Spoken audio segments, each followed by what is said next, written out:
reconvene. 2, 3. 1, 2, 1, 2. Here we go. Triple B and E in the house. Me and all my friends, we're all misunderstood. They say we're heading for a heart attack, and there's no way this is good. We see everything that's going wrong with the world and those who feed it.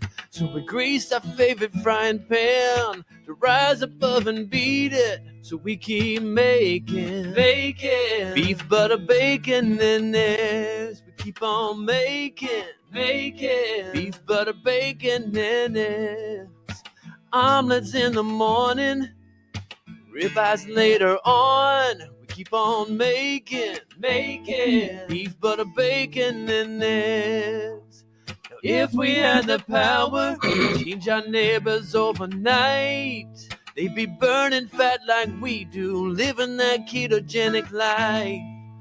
When you eat to satiation, the proper human diet made by God. There's no more inflammation, oh, you can live the way you want. If you keep making beef, butter, bacon, and eggs, we keep on making beef, butter, bacon, and eggs.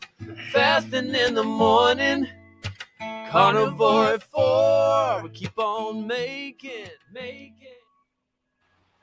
Well, we are live today. We have a very special guest on. We're doing some international relations. It's beautiful to have a nice fellow Canadian carnivore on the show. And Peter, unfortunately, is I don't know, he's delayed. So we are on his channel, and all the people out there in the Netherlands, welcome. I don't know the word for it, but welcome. And we usually go live Sundays at 10 a.m. Pacific, 6 p.m. in the UK and Ireland, and 7 p.m. in the Netherlands. But today is Thursday. We usually try and meet somebody on a Thursday, but we're going live for fun, just to kick it off. And I mean, how you doing, Mark? How you doing, Dave? We're going to introduce Dave in a second here, and we'll just kind of get our bearings. You know, us being, I think Dave's tech savvy, Mark and I are not. So that sort of throws the wrench in it. But it is very nice to have you, Dave. I would love to introduce you. Just, I know you're a content creator. It says on your profile you're a tech nerd, and I've kind of witnessed that because we've been talking a little bit before the show. A wellness coach and a carnivore, and a fellow Canadian. And it's very nice to meet you, have you, and I want to ask you, like, we'll just jump right into it. How did you heal 7 autoimmune diseases? Well, you hear me okay? Yeah, you're good. Okay. It's a little, the audio is a little delayed. Oh, okay. So I was originally diagnosed with an autoimmune disease called myasthenia gravis in 2012. They had started doing sick in like 2006, 2007. And so they found all these other autoimmune diseases before they found myasthenia gravis. So by the time I wound up in the hospital, or the hospital in my final interview with the new specialist, I couldn't walk unassisted. I couldn't stand unassisted. So I was in a wheelchair. I'd been bedridden for about 10 years. Or no, sorry. At that point I had been. That was the start of, I had been bedridden about a year and a half at that point. And then that extended to like 10 years of being bedridden. But I also couldn't talk. I couldn't swallow solid food, liquids only. Couldn't even swallow medications. I had to crush them up and mix them in with something. And it was pretty scary. They figured I had maybe another couple of months left if they weren't able to start treatment and figure out what it was. So when I went in, they did some x-rays, and they discovered the cause of the myasthenia gravis, which is my thymus had reactivated. And it's not supposed to, it's supposed to kind of go dormant once you go through puberty, and and it builds your adult immune system. But in my case, it reactivated and then split into several pieces. So I got really sick really fast. And they have a whole lot they could do long term with it. So they did the surgery and removed the thymus. They had put me through something called plasmapheresis. Basically, they put in a central line, and it goes down to just above the heart. They pull out my blood, they separate the plasma, replace the plasma with donor or artificial, mix it back together, back in. So basically, they did like a full oil change 5 times. And at the end of that, all the symptoms were gone, except I was left weak because I'd already been in a wheelchair and bedridden for a while. So I didn't have a lot of strength. But aside from that, the symptoms pretty much went away, but they started coming back fairly quickly.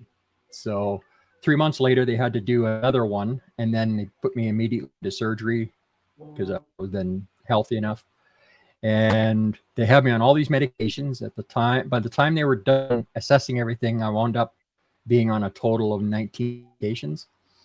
About half of those were for side effects of the other half. I was on 4 different types of pillars, one of them being hydromorph. So I was absolutely, completely spaced out all the time. I had no long-term memory, nothing. I couldn't think straight. You know, I was alive, but not much more. And so when they couldn't do anything for me other than keep me stable and alive, their best advice left me bedridden. And I knew I couldn't continue to live like that. I also, at the time, I weighed 540 pounds.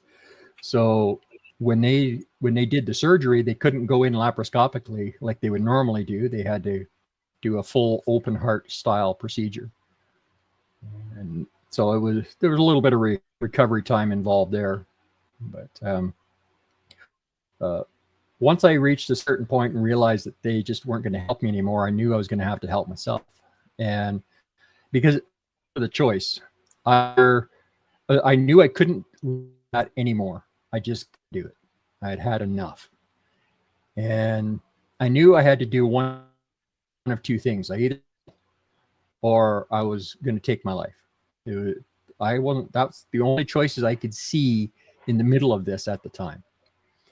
And I decided one last time let's start with the biggest thing first and try to deal with that. So I started tapering off the morphine. I went to my doctor to get help with that. He wouldn't help me. He said, "You need those painkillers. I'm not going to take you off of them." So I had to taper down on my own for 6 months until I reached a low enough dose that I couldn't taper any further without new prescriptions for smaller pills.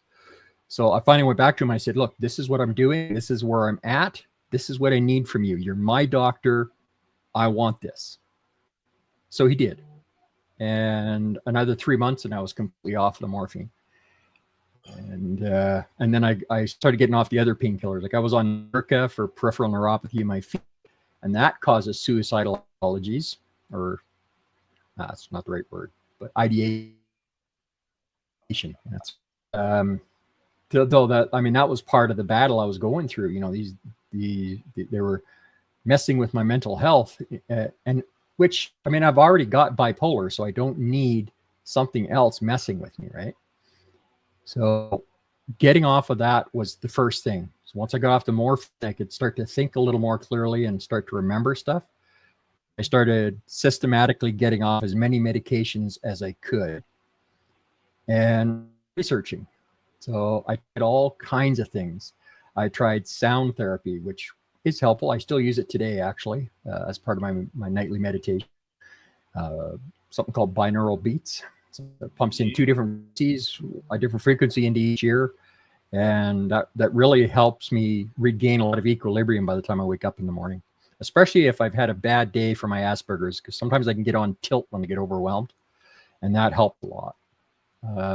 I was also doing other types of sound therapy and chanting and meditations, self-hypnosis, anything and everything that I could find. Some of it helped, some I also was doing a lot of vitamins and some other natural supplements to regulate my my gut, because 70% of your immune system actually comes from your gut. So if your gut's not healthy, you can't have a healthy immune system. So that became one of my priorities. So for the longest time, I was using a medicinal mushroom extract that had like 5 different mushrooms in it. And that was fairly helpful. That actually started to lessen the symptoms from my myasthenia gravis as my immune system started to normalize a little bit. But I still had, the major symptoms. I still had the osteoarthritis and, the ankylosing spondylitis, Sjogren's disease, and eczema and psoriasis and thyroid issues, all that. But I found the keto diet and was trying that, and I started losing weight. And the weight actually started coming off pretty fast. And then I got stuck. And I just couldn't move an ounce more. I was just stuck. And I was doing some praying and some research, and then I ran across a video by Dr. Ken Berry, and he specific for weight loss. And halfway through the video, he starts talking about healing autoimmune. And as soon as he said that, it was like a switch clicked in my chest, and I knew it was the answer I'd been searching for. I just instinctively knew it. I don't know why I knew it. Don't know how I knew it, really. I've got some suspicions, but I don't know. Just suddenly I knew that this was the answer. Talked to my wife. She was very against it. She had all that stuff in her head, same as I did from the way I was raised. She was convinced it was going to kill me. She didn't want me to do it. And finally I said, look, if I don't do something, I'm going to take my life. Like, I can't live like this. And it's my body. I've got to take the chance. I'm going to die anyway if I don't do something. So I'm going to try it. And the changes were pretty quick. In about 2 weeks, I got up one day, went to grab my vitamins, and my wrists and hands no longer hurt. And I looked at my hands and my wrists. For the first time in decades, I could see veins, arteries, and tendons. I hadn't in a long, long time. And same with my feet and my legs. I remember posting a video on Facebook about being able to see the arteries and veins and tendons in my feet, and I was just like giddy. and the pain was gone from the osteoarthritis. And it felt like it happened overnight. It was probably building for a while, but that's when I noticed it. Just got up one morning and boom. And I won't get into all the sequence that happened after that in detail, but 2 weeks after that, so 1 month actually to the day from starting carnivore, my neurologist had gotten some recent blood work, and she asked some questions. We did a couple of things, and then she declared me officially in full remission from the myasthenia gravis, took me off the last of my autoimmune medications. Wow. And that only left me with a couple other medications, which I quit within a few days. I probably shouldn't have, but I wanted off the train. You know what I mean? Like, and the day that I had to walk up the stairs again and was able to normally and was fine after a few minutes on the couch. Oh, why is no audio happening on my stream? Give me a second, guys. Sorry. We hear you. Yeah. I can hear you perfect. Yeah, you're hearing me on your end, but on YouTube channel. And I just somebody was chatting and saying there's no sound, so I might have to activate if it'll let me use my mic twice. Just give me a second. That's out of my pay grade. Let me just add a quick audio source here. Actually, let me do an audio output capture from the browser. That might work. Mark and I are just sitting here going, "Wow, that's so much out of like we just talk." Yeah. No, go ahead, David. I'm just seeing if I look like I've got audio coming through yet, though. Let's see. For all the people that are listening, thanks for hanging in there. We're just figuring out some technical difficulties. It's always the same, isn't it? Yeah, Always the same. Yeah. Well, I haven't done a live stream on my channel in quite a while. Yeah, I've issues with my neck, which I'll get into in a bit. I can't spend a lot of time in the computer, but let me see if I can see if it'll let me capture a microphone that I'm using.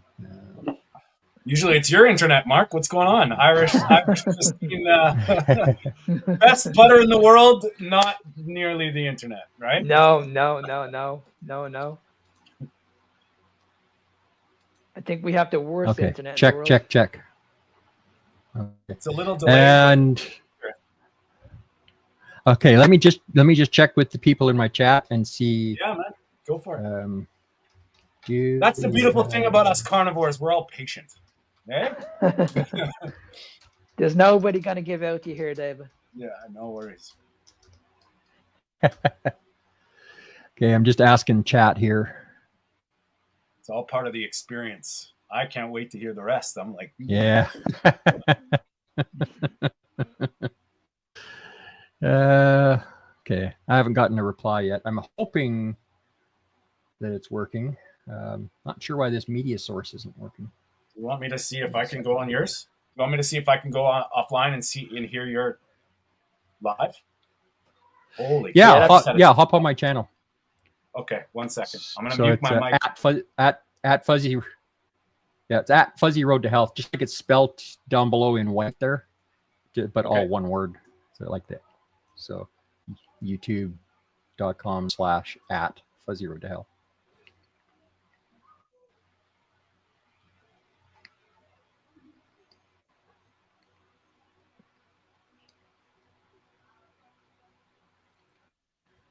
Okay. Let's see.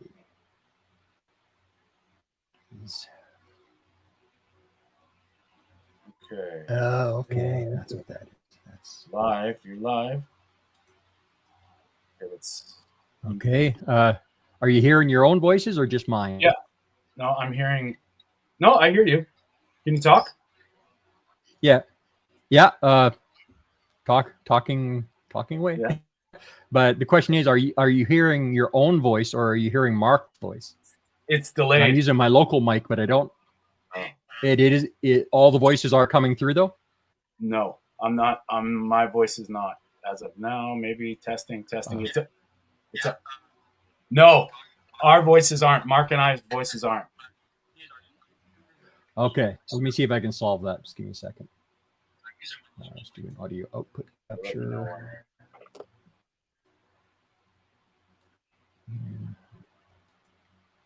This technical delay is brought to you by beef. Ribeyes all around. Let me see. It's not letting me select output from browser, just actual microphones. This isn't the one I want. Okay. Else is sick and fucking. That was a slip of the mouth there. Yeah, we love her. I can listen to her every day. One day I'll send it to you, Dave. It's beautiful. One of the best carnivore rants ever. Okay, let me see. Not video capture. Well, this is really odd.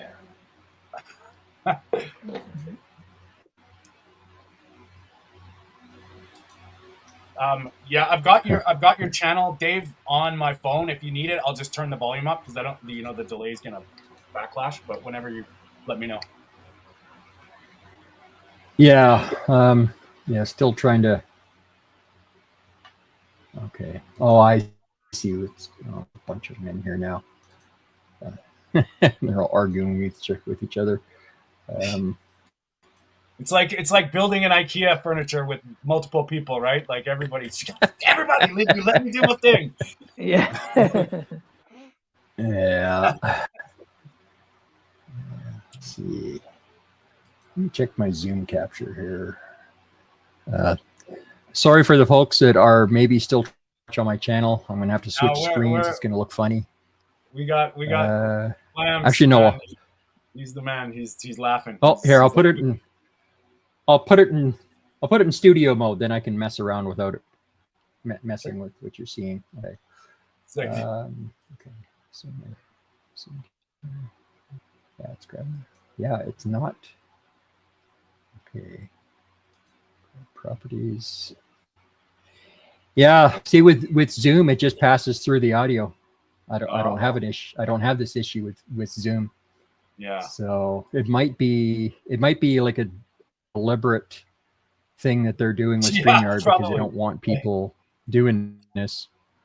They want people streaming probably from StreamYard. Yeah.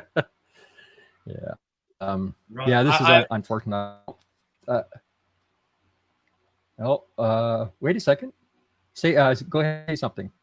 I will say something. I think your voice might be coming now. Okay, let me confirm. Yes.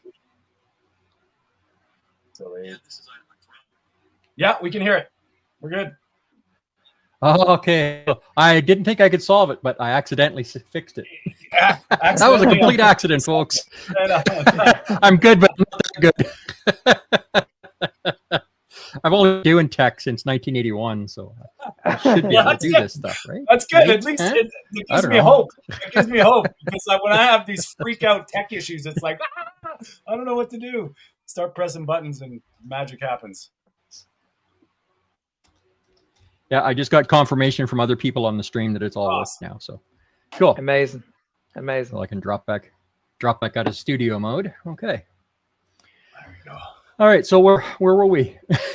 So where were we before I rudely interrupted us? You were talking about the keto diet. Yeah, you ketoed, plateaued, and then you were just about to Yeah, so I discovered the video with Dr. Barry, knew it was the right thing, and started. And then I into remission with the osteoarthritis and the myasthenia gravis, and one thing after another started healing. Slowly over my eyesight started getting better. I used to always have to wear glasses on the computer. Now I don't need the computer anymore. And the first day that happened, I was really confused because I was sitting there at the computer and everything's blurry. And I couldn't figure out, why is my eyesight different? Why can't I read anything with my glasses? Took it off and it was crystal clear. And I was like, what? Amazing. Go figure. Yeah. And, it's just, I also noticed that my mood swings were getting a little less from the bipolar disorder. They still had them, but they weren't as bad. And then I noticed at about 4 months, there was a bigger difference. And then 6 months carnivore, I realized I hadn't had a mood swing in a while. No bipolar episodes. Haven't had one since. Just completely. And back in 2019, I had a CT scan on my lower back. And they'd been working with me for a couple of decades, waiting for me basically to lose enough weight so that they could do surgery and that I could heal afterwards. So I had three ruptured discs in my lower back. And I went and got another MRI for confirmation in like last year. So I'd been carnivore about 6 months. Went and got an MRI, and the 3 discs were back. One had a tiny bulge left. The other 2 were pristine. Wow. And I was stunned. I mean, I didn't realize that was possible. And that was pretty stunning. And there came a day when we took the wheelchair back. I'd had one custom made, but in Canada, like in Alberta here anyway, we have an organization that they fund most of it, so we only have to pay 10%. But then if I no longer need it, I have to return it. So we returned this giant wheelchair that fit me when I was 540 pounds.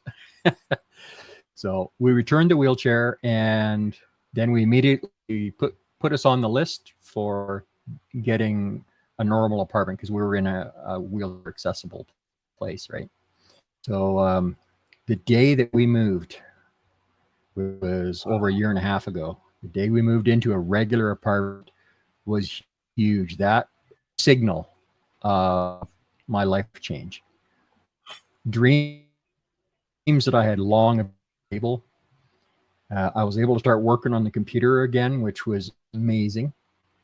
And now I had gotten so far behind on like computer programming and web design, programming and all that stuff. I couldn't do it anymore. I just couldn't pick it up again. So I went on to something else. Now I do video editing and stuff.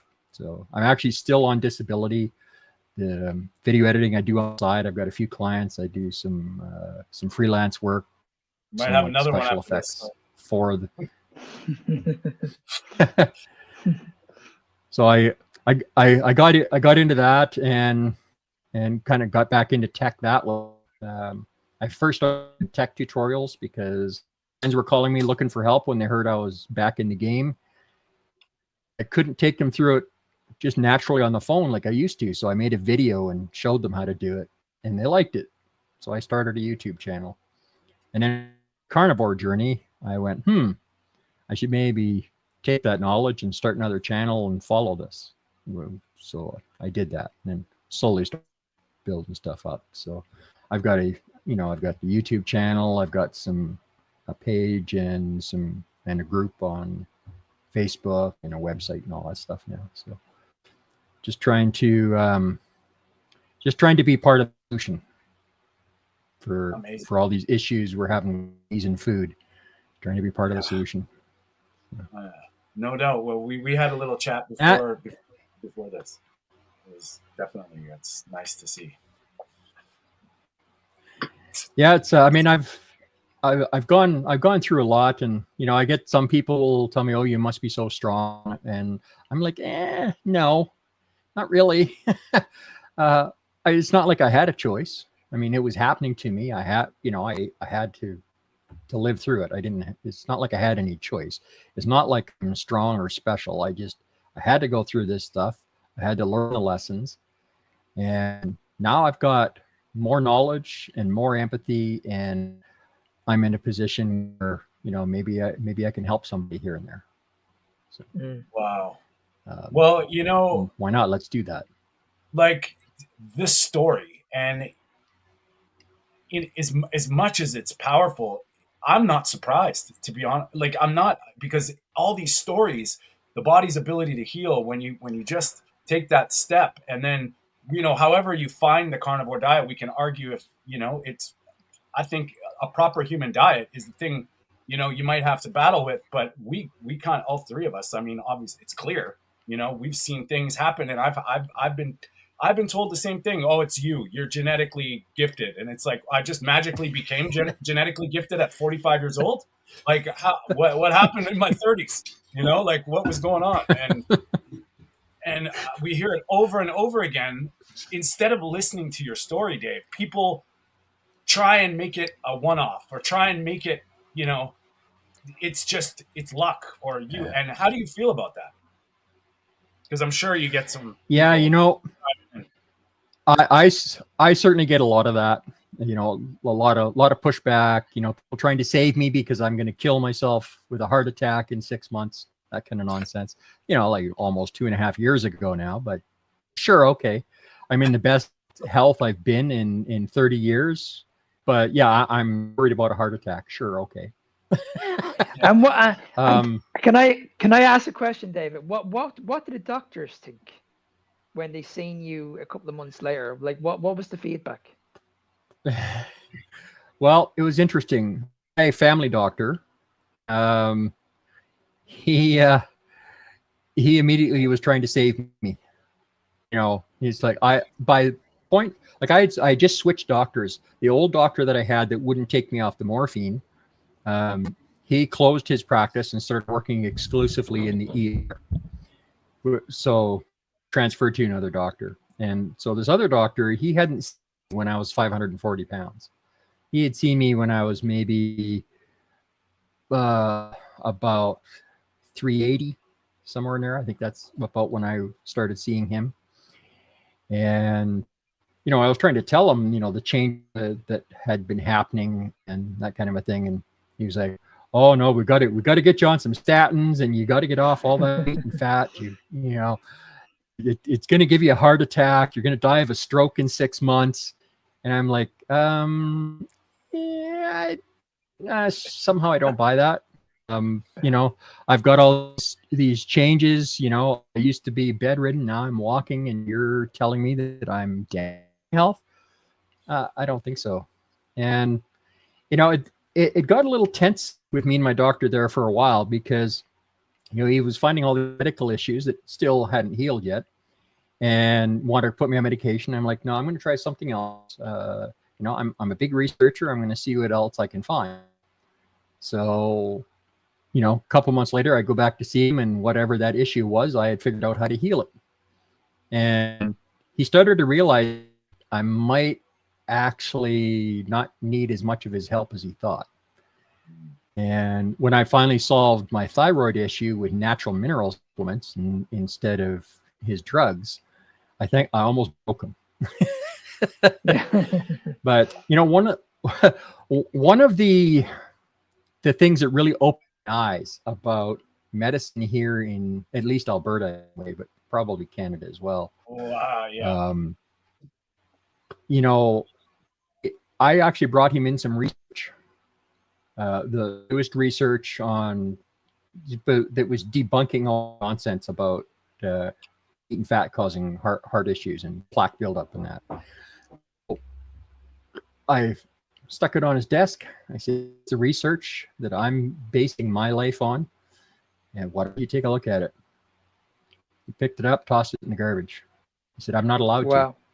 Yeah. Wow. The Alberta Medical Association, they have a list of the places he's allowed to get information from and apply in his practice.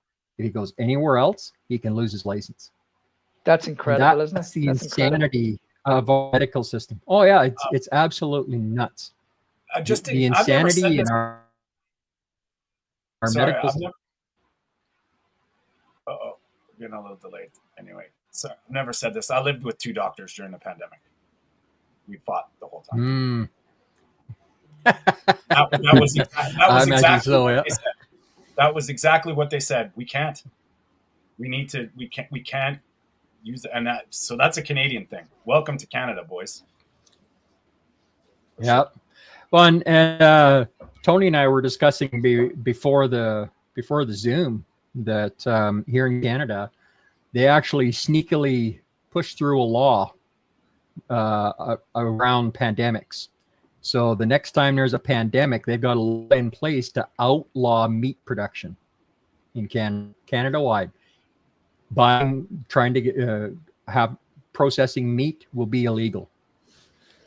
And they even add people not being able to butcher on their own farms, but they couldn't push that part through. But the big meat processing plants, they'll all be shut down during the next pandemic, because they know meat is what heals people and keeps them safe. And they don't want people having another way out. They want to force them into medications and the path that they want to be on. And it's very unfortunate. I know some people might think I should be wearing a tinfoil hat, but you can look it up for yourself. It's on the government website. So, and I will second that. I will second that. Being from Canada, it's like, if anybody out there is thinking that this is nonsense, go on to the government website, look up. I can't remember what bill number it is.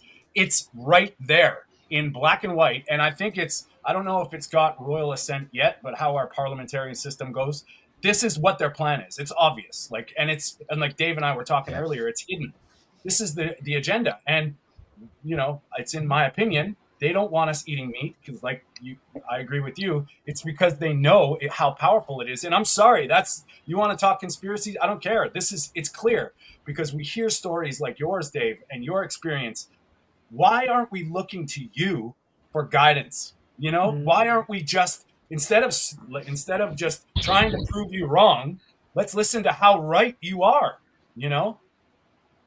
And yeah, I find people don't do that, and it's pretty scary. Yeah, and one of the things I find sad is I don't know how many times I've run across people that they had known about me being bedridden and really sick, and then they see me out walking around and losing. I've lost 240 pounds so far. Actually, more than I'm back on the weight loss thing. I was for the last few months, and I've been trying something new, and it's working. So, but yeah, lost a lot of weight, and it's certainly made a huge.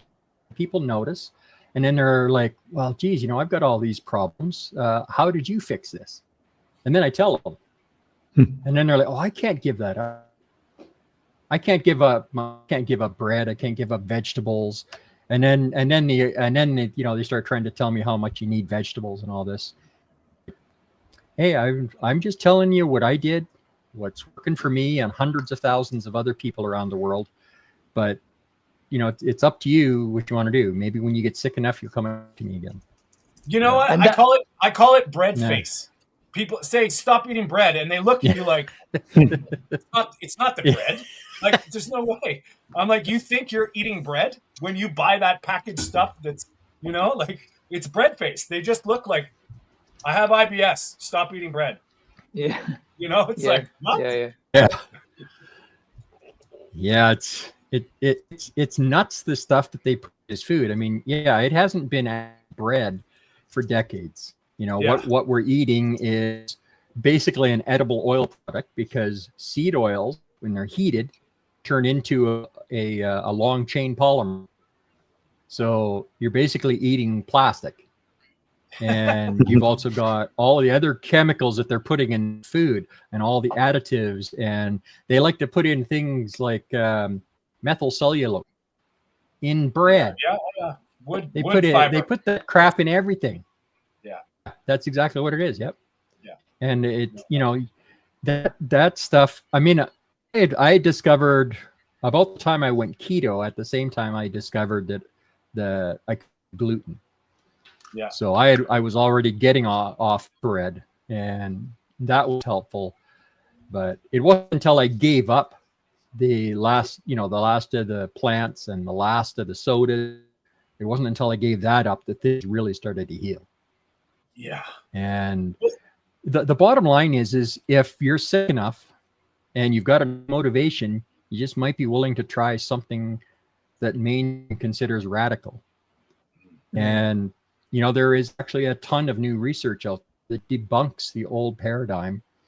But every time one of those studies comes out, legacy media brings out one of the old studies that new study just and pushes it. They double down. Yeah. And most people buy into it. And it's really unfortunate. And that's the power of Walter Willett, right? Like this guy is the most cited nutritional researcher, and the whole list. And if you don't think this guy is ultimately powerful and controlling the narrative, it's just naive. Just look on all these studies that his name's there, every single one of them, and they just get recycled and used in different words. And it's meta-analysis on meta-analysis, huh? Yeah. And so it sounds fancy, but it's actually rubbish. And that's Harvard, people. Yeah. That's T.H. Chan School of Medicine that we all trust and love, right? I know the epidemiological studies they brought out. I mean, you can make correlations of just about anything. They prove absolutely nothing. They may hint at something that gives you a direction for research, but that's all they're supposed to be used for. And if you don't do a randomized control trial, you're not doing a proper, real study. You can't prove cause and effect without an RCT study. It's just the way it is. But on top of that, you add that big scandal that came out a few years back in the peer review circles. So they had found a bunch of people that they've been falsifying these reports. They were being bribed, paid off, and they had to withdraw over 100,000 papers over about a 6-month period because they were completely false. And there are legacy media outlets that still publish those studies. It's absolutely insane what they're doing with this. Crazy. They are, and I mean, big agriculture, big food companies, big pharma, all pushing as hard as they can. They're lobbying, and they don't want us getting off their gravy train. Yeah, it's the industrial health complex. Yeah. For sure. I mean, just look at us here, like all of us with our stories. I mean, Mark's getting people pregnant. Peter's like kicking ass with his type 1 diabetes. Everything that you've resolved in the world, and I have somebody telling me you can't reverse type 2 diabetes. I'm like, I've done it. And they're like, well, that's you. Like, what? Like, now I'm teaching people how to resolve their diabetes. And people say, well, I went to the doctor. He said, don't bother because you can't. What? It's like, but I did. Yeah. And it's unbelievable. And it's unfortunate because once people start opening up their eyes to the possibilities and actually healing and feeling this, that's where, and it's almost like they need to take that leap of faith, that nudge that is really, really, for some people really tough. And I get it. Dave, I can't even imagine in your position where you were at with your health, with those thoughts about, something, this is it, but look at what happened. Unbelievable, and if that's not inspiration for some people, and that's, obviously our message. We're trying to share this with, just listen, just listen. Just look at David's pictures. That's all you need to do. Yeah. Just look at his pictures. Look at his before picture and look at him now. He looks incredible now. Yeah. And look at a picture of me sitting in the wheelchair. No kidding. Yeah. If you look at a picture of me sitting in the wheelchair, there's another one of me sitting in a chair with all my rolls of fat hanging out, sleeping. Oh, wow. And it looks absolutely disgusting. And now I was only 480 pounds in that picture in the chair. Wow. And Incredible. also imagine 60 pounds on top of that. Yeah, it was, life was pretty rough. I mean, people with me coming and like, damn. Can I ask like the old can I ask a question, David? How did you feel? Like, did you understand what was going on when that started? Like you were eating nonstop. Could you actually pinpoint what was happening at that particular stage? No, I had so many drugs in my system that, I knew I was alive and not a whole lot else. I mean, though the extreme doses of hydromorph that was on, it just kept me up to lunch all the time. I couldn't retain anything. If my wife managed to get me up and I watched a movie on TV the next day, it was like I never saw it. I couldn't remember it. Wow. You could show it to me again and I wouldn't recognize a scene. That was how bad my brain was at the time. The brain fog was unbelievable. And saturated fat's bad for you, right? Yeah. I mean, at that point, they weren't, I wasn't in those types of discussions with doctors. I do remember the specialist that actually diagnosed myasthenia gravis. He's actually considered one of the foremost myasthenia gravis specialists in the world. He's developed some of the newest treatment being used. So consequently, he's pretty full of himself. He's pretty arrogant. And he fired me as a patient when I asked about vitamins or alternative therapies one too many times. He wouldn't have it. He would yell at me for talking about it. Like he was an absolute. Yeah. Sorry, Dave. I won't say that, but no. Just for that, we're on a little bit of a delay. We apologize for anybody that's listening. We're kind of on a tech mission today, but what Dave is saying here, I just want to reiterate, guys, we're not doctors, we're not scientists. This is medical advice, but we're just showing you, explaining a different side. And I think it's very important to know that we're not trying to dog doctors, but when Dave's got his experience, this is just what happened. And, you know, it's very upsetting that this is very common. And I think that's a lot of times like trying to explain to people that you almost need to take this in your own hands. You need to look at everything. You know, I'm not saying don't listen to doctors, but look at what happened with you, Dave. Like, how did that make you feel when you were like with the doctor confrontations? Like, how did that inside? Like, what was going on in your head? It was pretty frustrating. I mean, I had actually had myasthenia gravis when I was 12. I was with it then. And my mom took me to a specialist on Vancouver Island, in Victoria, actually. He was a naturopath. And he put me on a very restrictive diet and lots of vitamins. And I went into remission in about 6 months, and I stayed there for almost 30 years. Wow. This was part of the reason it took them such a long time to diagnose me, because I don't know for sure, but I think it was in my file that I'd be diagnosed once before, and their attitude, the doctor that diagnosed me, had to be wrong, because you can't possibly go into remission with vitamins, right? Mm-hmm. That was their attitude. So I think it was in my file where it said, no, he didn't have myasthenia gravis. His doctor was wrong. So they weren't even looking there. And I mean, they were telling me everything else. I mean, they said I had MS, like when my speech started to slur, they thought it was MS. So then, because of just nonsense here in Alberta, I had to wait 2 years before there was an MRI machine available big enough to see, part of the argument was, at the time, Alberta Medical was split into North and South in Alberta. And the only machine that was big enough was in Southern Alberta, and Northern Alberta didn't want to pay for it. Huh. They didn't want to pay for my scan. So I had to wait until a new medical facility got constructed that was right on the border between North and South medical districts. And then the Northern Alberta medical would pay for it. It was just insane. So I waited 2 years while I was getting sicker and sicker and sicker for them to confirm that I did not have MS. And then they were telling me, oh, maybe it's ALS. Well, they said ALS. I freaked, because I knew personally someone from church who was diagnosed with ALS and was dead less than 6 months later. And I watched his progression. And when that pronouncement scared the ever-living crap out of me. Yeah. And that's insane. Then I got another specialist. I got a new doctor, and he actually did a thorough examination once.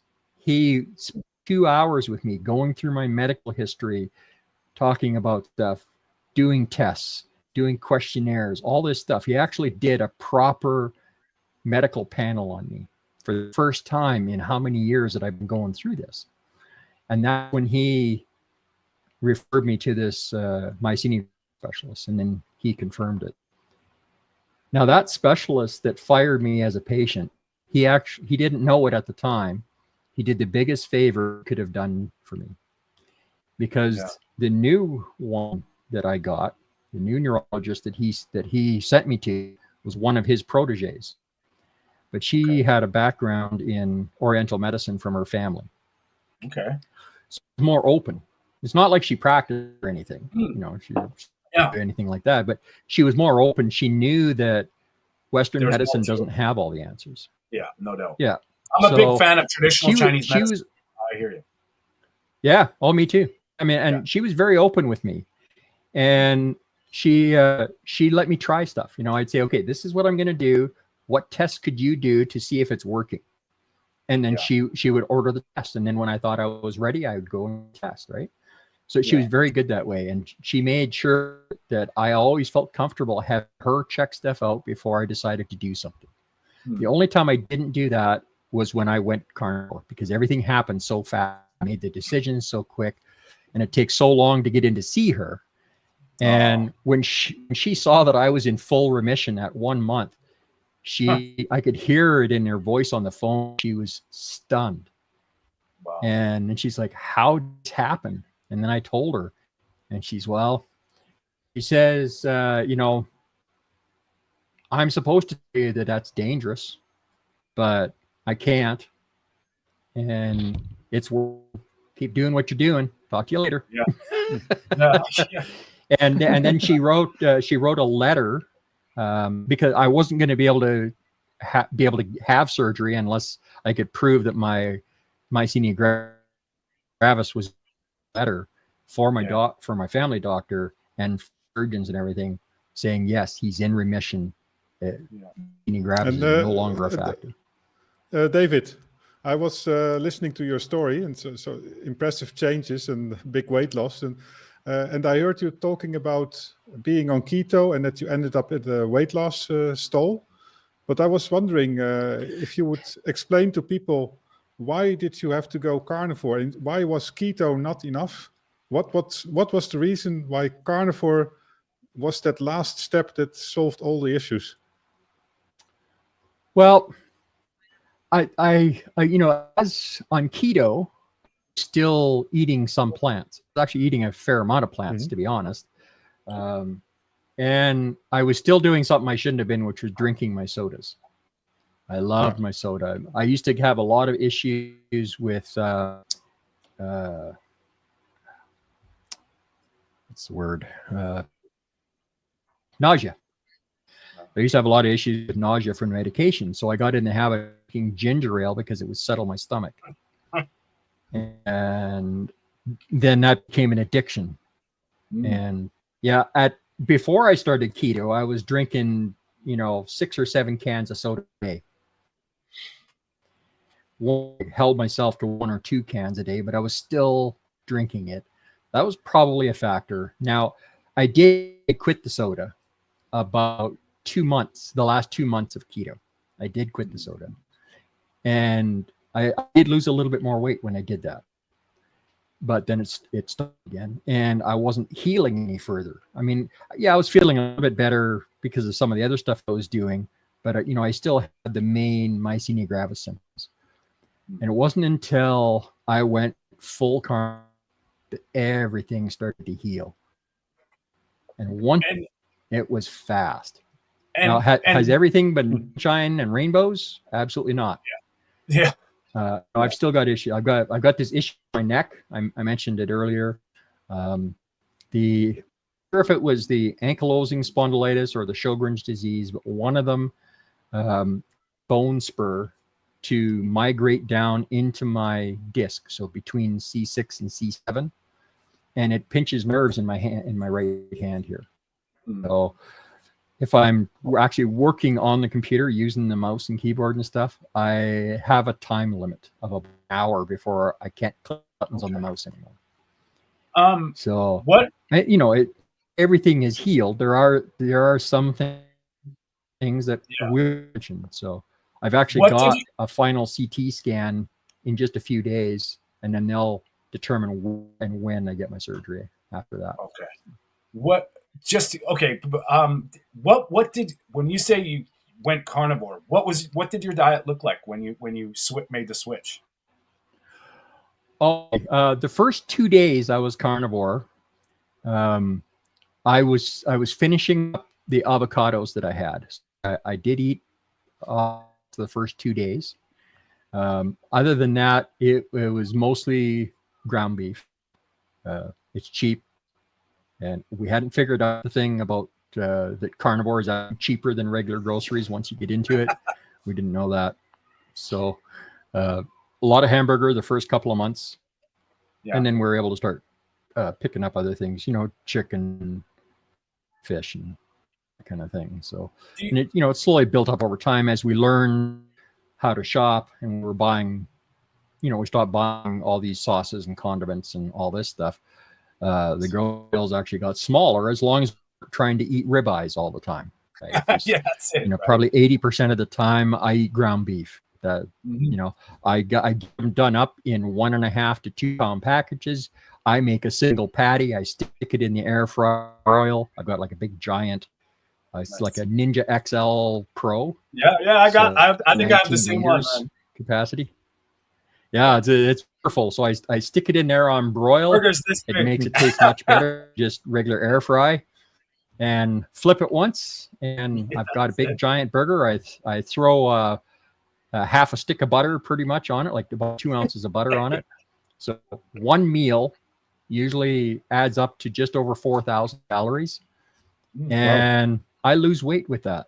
So and I have lost weight at that. And that's for all the people in the back. Now that's for all the people in the back. Yeah. I'm OMAD about 50% of the. For those who don't know what that is, that's 1 meal a day. But the other half of the time, I eat twice a day, so I'm TMAD. And it just depends on how I'm feeling that day. I listen to my body. If my body is craving more food because it wants to feel something, I don't ask why. I just know that I'm craving more food, so I'll have a meal. Right? Many times I'm OMAD. It's not like I don't get hungry by the end of the day. Yeah, I get hungry. There's no doubt about it.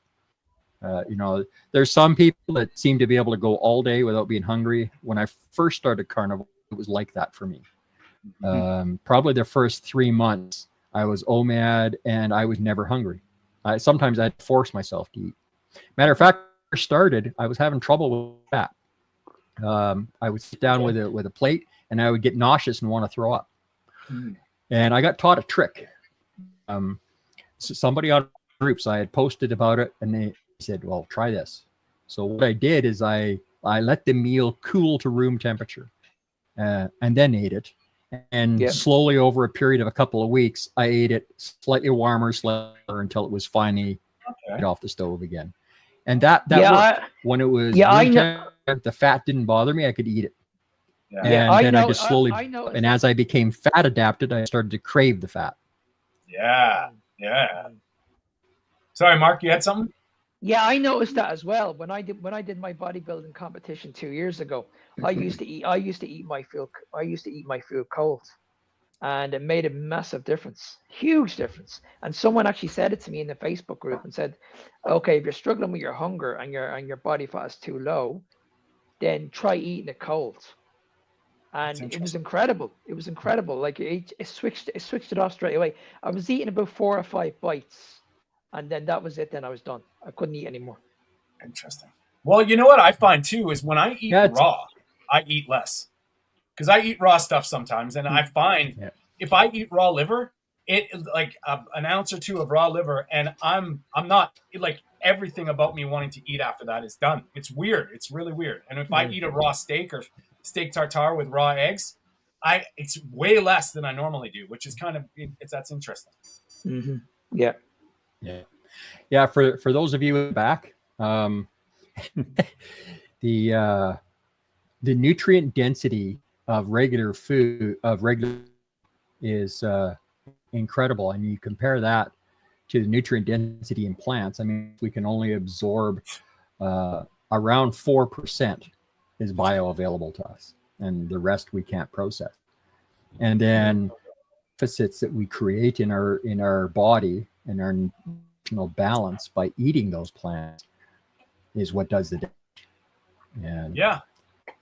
And this is just the way it works. And there is absolutely nothing that your body requires that you cannot get from meat and fat, and maybe some mineral supplements if you've got extra issues like you don't need plants. There's nothing in a plant that you can't get from meat. It's just the way it is. And plants, I saw a great post today. Somebody laid it out really well. All forms of life on Earth have defenses of some kind to defend themselves. Now, most animals, they might have teeth or claws or like humans, be able to punch somebody or use a tool, right? Plants do not have that option. So plants can't run away. They can't put up their dukes and fight you, right? They can't use a tool. At least I've never seen a plant use a tool. But what they do have is chemical defenses. Now, those chemical defenses, they don't always harm humans, but most of the time they do. Now, there are some plants that have beneficial toxins in them. So I'm unlike many carnivores in that I believe in plant medicine. I agree. It works, and I'm perfectly happy using what works. I don't care where it comes from. If it works, it works. It doesn't matter to me. And that's just the way I feel about it. And, you know, when I had COVID, the reason I was only sick for 3 days is because I was using medicinal mushroom extract. Yeah. That particular one that I had that time had 7 different medicinal mushrooms in it. That's why I got better in 3 days. Yeah. Yeah. Well, I'm a big believer in that. Homeopathy, plant medicine, Ayurveda, TCM, they have these, and what it comes down to is God and Mother Nature were so perfect. They have all the answers here. And, you know, we just need to find them. And that's the difference. Plants for medicine, not for food. That's in my opinion. Yeah. Yeah. So, I mean, that's, you know, from time to time, I'll use it. I mean, we had a bad flu through here. I usually don't get sick when stuff comes through, but it was a few months back, and I was a little bit run down. I'd been kind of stressed. I'd been doing lots of stuff, and I got really sick with a bad flu. My wife brought home to me from the hospital, and even the mushrooms weren't working, so I had to actually add another natural medicine that my wife found. Actually, she brought it home, and it was a combination of fermented ginger, garlic oil, and a couple other things. I don't remember all the stuff that was in it, and it was very spicy, like the bottle of it. But wow, did that stuff work? It triggered my eczema and psoriasis like crazy. Oh, by the time it made me better. But it made me better. You know, I got over the flu, and as soon as my wife and I started taking that stuff, we started healing pretty quickly. So, you know, plant medicines work. There's also something called chaga, which is like a fungus that grows on birch trees. Yeah. And that chaga can help with migraines and stuff. You can also take a fungus that grows on willows, and you can take a little piece of that fungus and you can burn it and inhale the smoke, and it'll usually kill even the worst migraine in a few seconds. And there are powerful plant medicines out there. Same token, you know, on the same, you know, the other side of that coin, you've got all this harm that all these accept no relation to what they started off as. They've been completely rebred into something else. And, you know, they didn't take any care to breed those toxins out of them. And part of the issue today with plants, especially fruit and vine grown vegetables, any of that stuff, it protects its seeds from being taken prematurely with heavy loads of toxins. Yes. And once the seeds are viable and ready to sprout, it flushes the poisons out through its root system.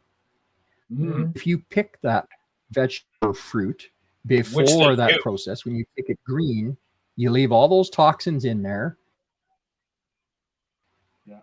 concentrated up in your system when you're eating this food. So for those of you out there who may not want to do full carnivore, if you may want to do keto, if you're going to eat fruit or vegetables, make sure it's either vine ripened or grow it yourself if you can't buy vine ripened. Where I live, there's a couple of greenhouses you can buy vine ripened stuff out of, but we don't do that. I mean, but you can. We don't. I'm a big proponent in seasonal, local, and you know, nature. If I don't have fruit on the tree, you know, I know you probably in Grand Prairie in Alberta, you probably see a little bit more heavy winter than I do here in Vancouver, the rain city. But it's the same. I don't trust their vegetables and their fruit. You know, if you go to the supermarket, Sorry, we're on a little delay. Yeah, it's entirely possible. It might get a little colder here than in Vancouver. Yeah.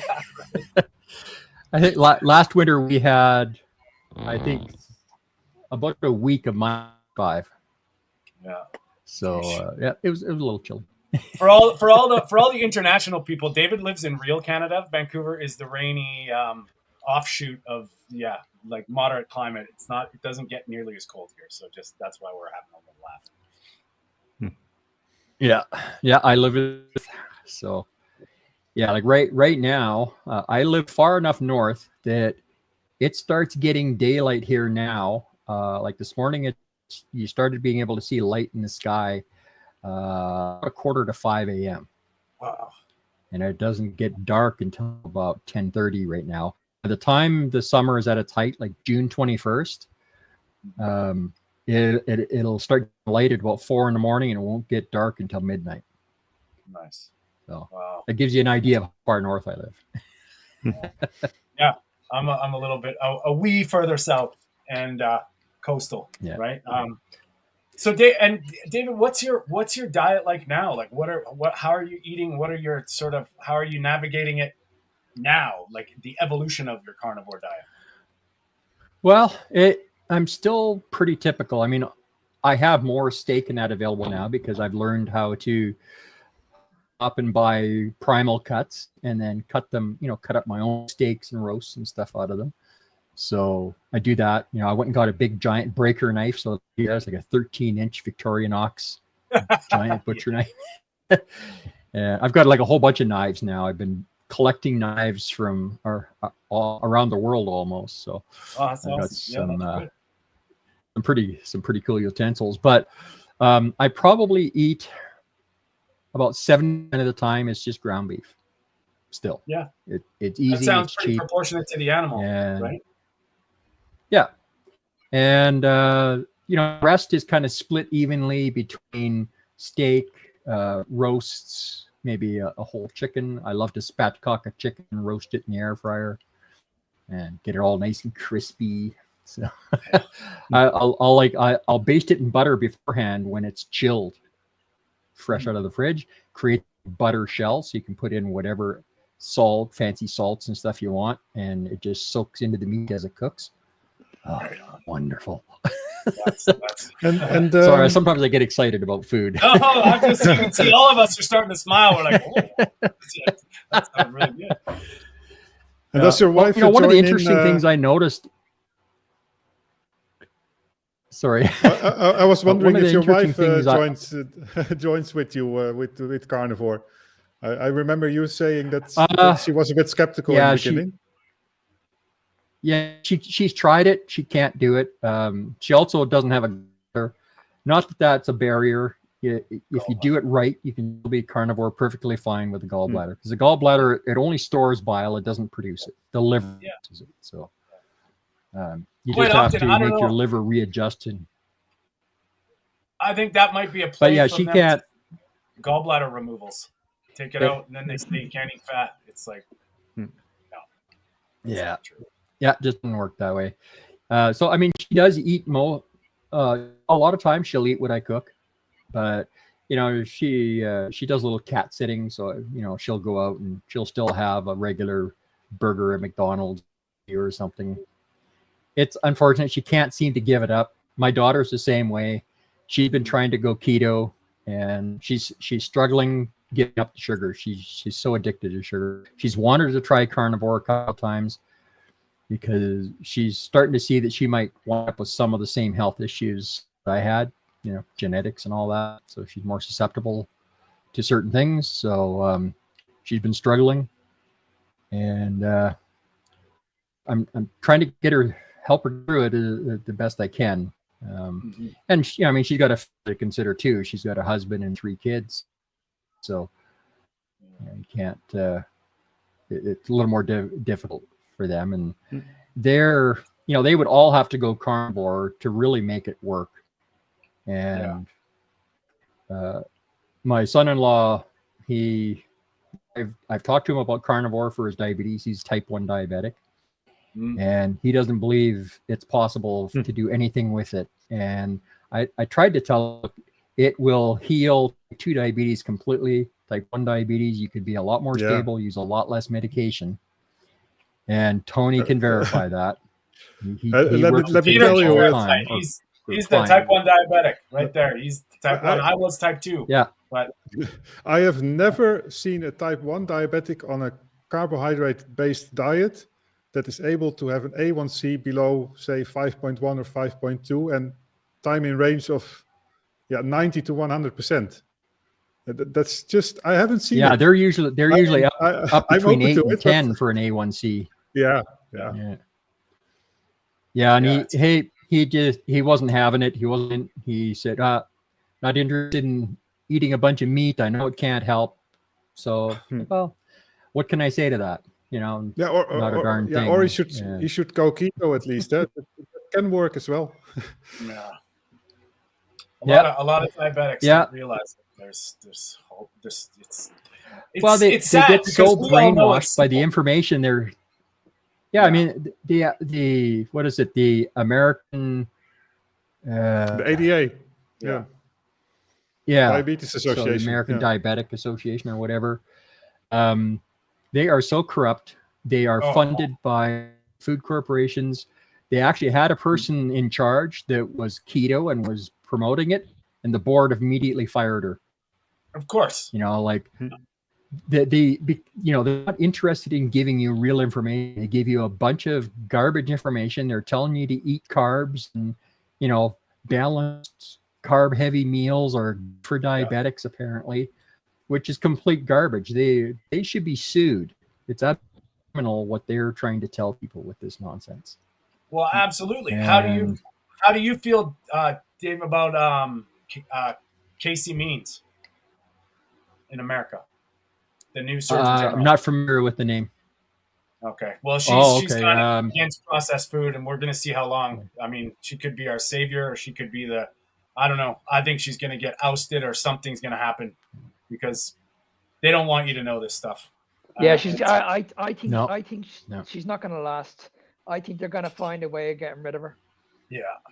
Anyway, it's RFK's selection for a Surgeon General where, they're already saying she's not a surgeon, she's not a real doctor. It's already the slander. And she's just trying to say, hey, man, fluoride in water is bad. All these dyes in food is bad. Let's take them out of kids' lunches. You can't do that. Yeah. What? And it's ridiculous. It's absolutely I think they just, I saw a video this morning. I didn't actually watch the video, but the headline on it was that RFK just banned 35 chemicals from our foods. Beautiful. So that's good because a lot of the chemicals that are used in foods in America wind up in foods here too. Yeah. So in Canada. Yeah. So. And it's funny how 4 guys right here, we just say this is simple. You want to, don't eat them. Don't eat them. Just, I'm glad they're getting exposed. And I think people minimize the damages that they cause, these chemicals and these harms. But we know this. Like, it's unbelievable when you're, those people that are reaching for a savior when realistically it should be right here, like inside yourself. You know what, guys? I think we're pushing some time here. David, man, your story and what you've done is, I don't even have words. I think everybody on the planet should be hearing this and, taking for what it is. And that is, once again, proving our body's ability to heal anything is possible and truly inspirational. And for all of our sakes and the people in the back, share this. Like we love these conversations and we really appreciate you coming on and talking to us because, it's us getting together as a community. All of us have done remarkable things. Yours very profound. And, it's nice that that you can actually come and share and, be a good role model for some people that need some hope, So, and I'm just for the people on my channel that hear this, I think Dave and I are going to have a little Canadian consultation in the future. We're going to talk about some carnivore Canadian issues that we have. We're going to put on our tinfoil hats and we're going to get really, really into it. But David, where can people find you? How can people reach you? And let them know what you're all about, if you don't mind. Okay. Just before I get to that, I want to give a shout out to my buddy Dwayne. He popped into my chat on the YouTube channel. He's actually my god brother, and heck of a nice human being. And he's had so many issues that he's been healing with carnivore. He was just telling me that things are kind of difficult in his house because there's 4 adults, and you know, it's hard for him to stay carnivore, and he's been struggling. So I just hey man, I hear you. A lot of us in the community deal with similar issues.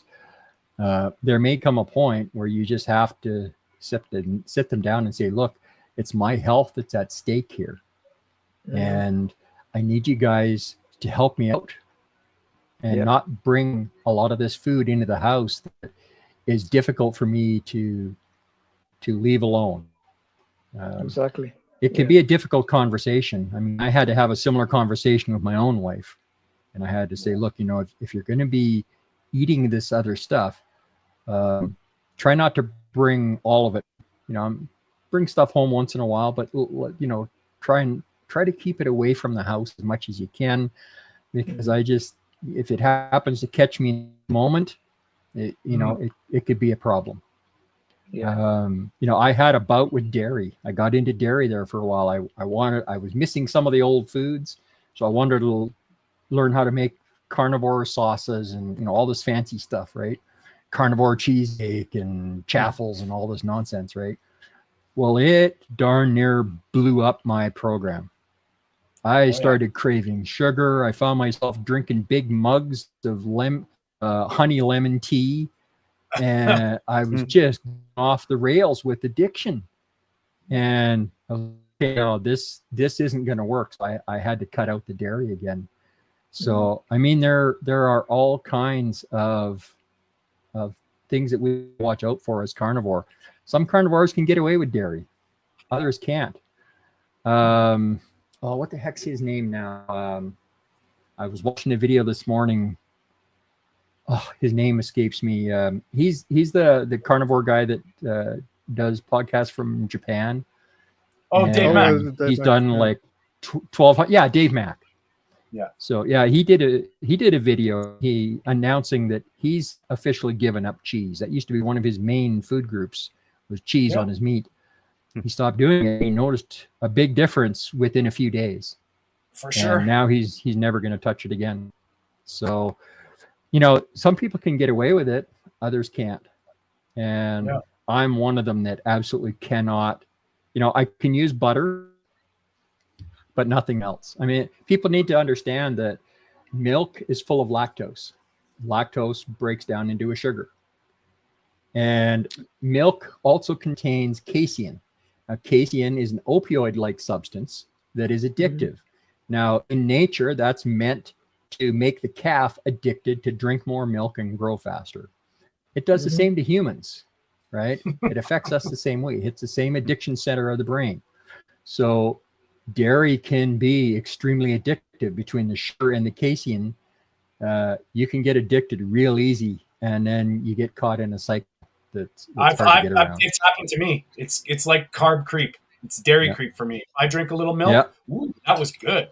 Let's do it again. And then I'm like, oh shit, I'm drinking milk 6 days a week. And it's like, yeah. And we won't even talk about the dangers of milk from the grocery store that's pasteurized. Oh yeah, that's terrible stuff.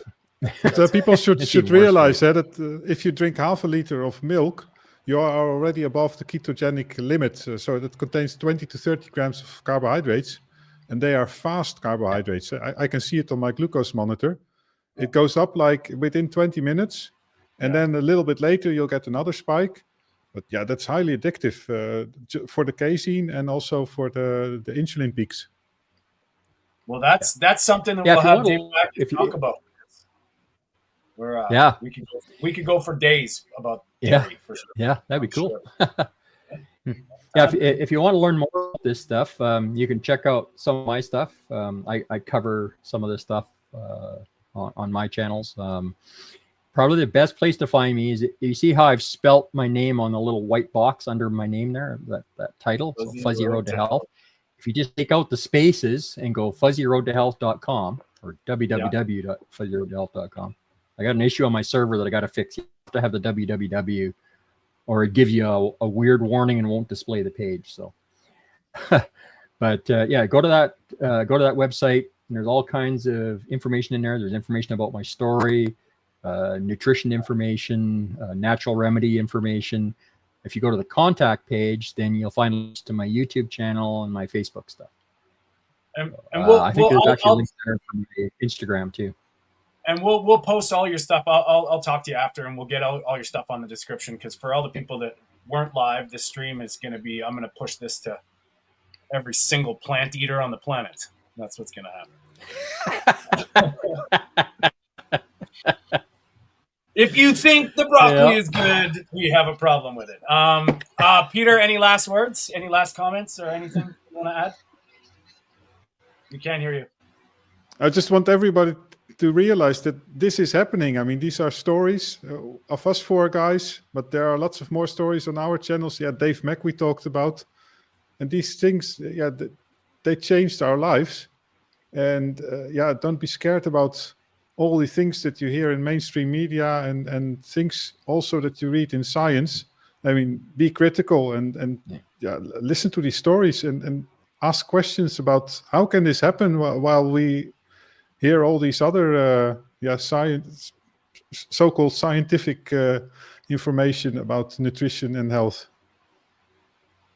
Yeah. Well said. Well said. Yeah. If you have any doubts that it works, hit up Dave Mack's channel. He's done over 1,200 interviews of people that have healed from carnivore, like over 1,200, and he's just hit a fraction of them. When I say there are hundreds of thousands of people that have healed with carnivore and keto in our community, I'm not exaggerating. This isn't hyperbole. There are literally hundreds of thousands. I wouldn't be surprised that it very soon crosses into millions. Because I've noticed since I started carnivore, the space has exploded.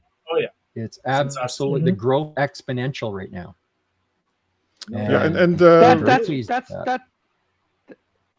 That's what I'm doing at the moment. I'm focusing a lot more on interviews at the moment. I've done a lot of social media, but now I'm focusing on exactly what Dave Mack is doing. I'm just getting people on, and I just want to hear their carnivore story. That's it, simple. And Mark, that segues into where can people find you? And there's a lot of stuff. Mark's doing a lot of things, and we're gonna make some announcements with his international carnivore celebrity status soon. But we'll get all our ducks in a row before we do that. But how do people find you, Mark? And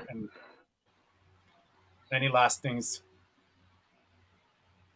Mark, you can find me at.